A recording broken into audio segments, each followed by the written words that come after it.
The art commentary community is very flawed in many ways, like the community often fueling the fire of cancel culture, and how many of them rarely ever practice what they preach.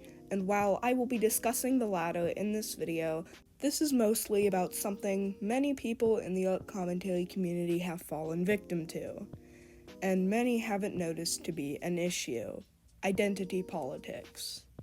Identity politics, also called identity fallacy, is when one's argument is evaluated based on their physical or social identity, i.e., their social class, generation, ethnic group, gender or sexual orientation, profession, occupation, or subgroup, when the strength of the argument is independent of identity. You may have heard this argument being used in art commentary videos often when somebody is being accused of some form of bigotry. A very common argument many make is, well, I'm black, so my opinion is right, or, well, a gay person told me my opinion was right, so it's right. And this is often used to silence people who aren't a part of certain minority groups. Keep in mind, this isn't white and straight people being oppressed, this is certain people of a minority group and performative allies of said minority group being really annoying. Many may be thinking, what makes this argument so bad? Well, that's what this video is for. This argument is actually a logical fallacy. According to Wikipedia, a fallacy is the use of an invalid or otherwise faulty reasoning or wrong moves in the construction of an argument which may appear stronger than it really is if the fallacy is not spotted. In the introduction, I talked about the definition of the fallacy a bit, which I got from a website called Logically Fallacious. This website is a very good read for commentators or aspiring commentators, and I'd suggest you check it out. The page used for my information will be linked in the description. While I won't be reading everything this page says, you can do that on your own if you'd like, I want to read out the specific example because it amazingly explains my issues with this fallacy being used so frequently. The female staff of a large corporation holds a meeting to discuss solutions to reduce discrimination against women at the company. Men are invited but asked to just listen and not contribute to the discussion. Explanation. The implication here is that men have nothing to add to this discussion. Ideas to reduce gender discrimination are independent of gender. That is, both men and women can equally have valid arguments. Now, many may notice that on this page there is a small bit near the end that says this: exception. A requirement for this fallacy is when the strength of the argument is dependent of identity. There are arguments that do rely on identity. For example, claims of feeling and perception can be unique to certain groups. Some may say, doesn't this disprove a lot of your argument since many people use this argument to argue things like offensiveness and cultural appropriation? Well, no, actually. Let's look at the example this website gives for this exception. Person 1. As a gay man, I feel that I am being discriminated against at work. Person 2. I don't think people at work discriminate against gays. Person 1. You are not gay, I bet your perspective would be different if you were. Person 2 is arguing that gay people are not discriminated against in the workplace. They're arguing that person 1 should not feel the way they're feeling because she personally thinks gay people don't get discriminated against at work. This is a lot different than what we're talking about here. Now here's the kicker. Many people who use the identity fallacy use another fallacy to cover it up. These people will often strawman to make themselves seem like the argument is in the exception. Let me give you the definition of strawmanning real quick. Substituting a person's actual position or argument with a distorted, exaggerated, or misrepresented version of the position of the argument. Imagine somebody saying that they're a cat person, and then person 2 saying, oh, so you hate dogs then. That's basically what strawmanning is. I'm gonna give an example of this argument in full and how these people use strawmanning in their arguments. Person 1.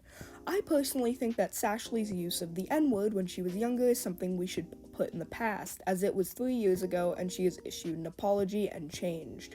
Person 2. You're white. You aren't allowed to tell black folk what to think. See, when someone gives their personal opinion on something, person 2 makes up the fact that they're telling black people what to think, which is clearly not true. Don't fall for this. It is such a common trick that many people surprisingly don't notice. But trust me, this argument being in the big book of logical fallacies isn't the only reason this argument is fallacious. Now, this point may sound insane to you, but your intelligence and knowledge on a subject isn't actually based on your minority status. Whoa, who would have guessed? This point is extremely easy to prove. Blair White is a perfect example of a trans person who knows jack shit about trans issues. There's black people who think white people can say the N-word. There's gay people who think Pride Month shouldn't exist. This also proves that not only can minorities be stupid about minority issues, but it also disproves the notion that all people of a certain minority status have the same opinion. Let's use black people as an example here. Black people may have one thing in common, that being their blackness, but they still all come from all walks of life. Some black people grew up poor, some grew up rich. Some have very dark skin and deal with people shaming them for their skin tone, many seeing it as unattractive or ugly. Some black people are mixed and you wouldn't even be able to tell their race at a first glance.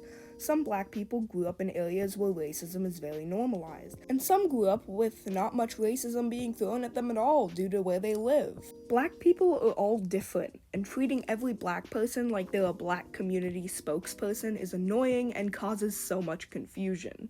If you want non-black people to exclusively listen to black voices, which black people are you supposed to listen to? Oh, listen to the majority, I hear an excited audience member scream from the back of the theater, and that seems like an easy solution, except it's easier said than done. How do we find out what opinion the majority of the black community believes?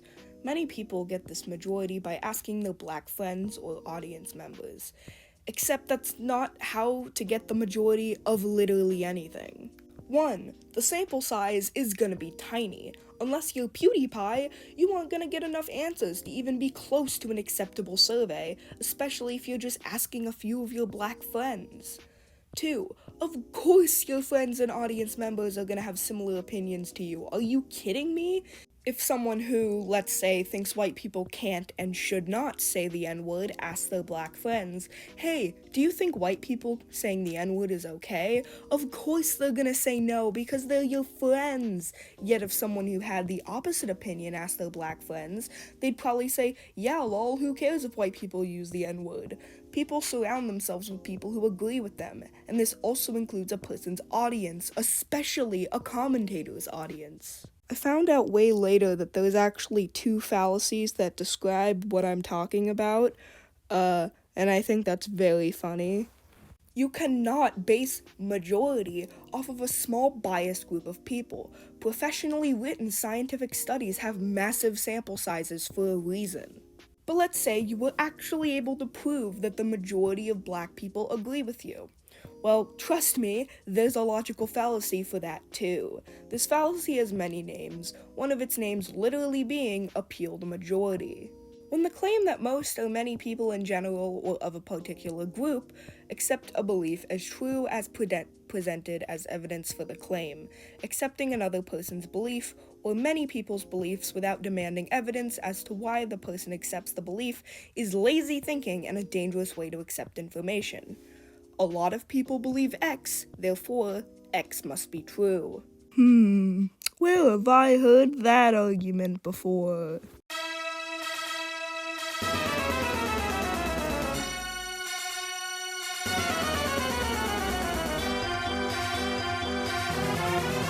Her excuse for this belief is that hundreds of minorities speaking up about their concerns isn't enough to prove their point. As according to Mushroom, there needs to be quote-unquote evidence to back their claims up. I'm sorry, Mushroom Girl, but that is not how it works. If there are hundreds of trans voices, black voices, any other voices in general telling you that you're in the wrong and spreading harmful and even hateful information, then that means you're very obviously, doing something wrong. It should be pretty obvious why this argument is wrong. A lot of people saying something doesn't automatically mean it's true. That's not how anything works, and the fact that Goat Cato straight up scoffed at the idea that I wanted evidence that what I was doing was actually harmful, and Goat Cato not only refused to give it, but gave this stupid logical fallacy bullshit as the reasoning for why evidence isn't needed. And obviously not everything you can give evidence for, but you at least need some good reasoning for this thing being true. And if the reasoning for that thing being true is lots of people have said it's true, that is fucking stupid. I'm sorry I went off script, but I just had to say it. One thing that very often bothers me about the identity politics argument is that many people use this as the one and only, or at least the main point of their argument. Hey minorities, if your argument actually held weight, you wouldn't be resorting to, well, I'm black, so I'm right. To actually prove that what you're saying holds weight, you need alternative reasonings that are the main vocal point of the argument. It's gotten to the point where commentators scoff at the idea of showing evidence to a claim because some black people said this. For the love of God, guys, evidence is important.